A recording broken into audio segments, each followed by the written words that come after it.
আর ওই একটা কি জানি একটা মলম বেচে একটা লোক আছে লাফাই লাফাই গিয়ে, যাই হোক, সেই লোকটা বলে এই তো চট্টগ্রামটা নিয়ে নিলে তো আমাদের, চট্টগ্রাম যদি আমাদের হয়ে যায় তাহলে তো আমাদের কোনো সমস্যা থাকে না।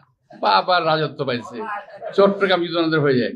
ভাই একটা কথা মনে রাখতে হবে, আমাদের সোলজার কম, তাই না?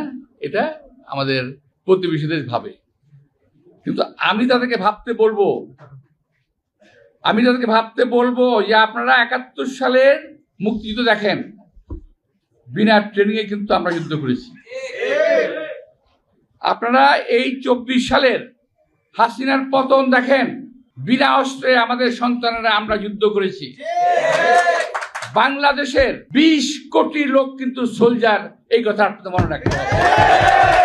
যদি বাংলাদেশ আপনাদের দখল করতে হয়, 20 কোটি লোকের রক্তের উপরে পাড়া দিয়ে আপনাদেরকে দখল করতে হবে।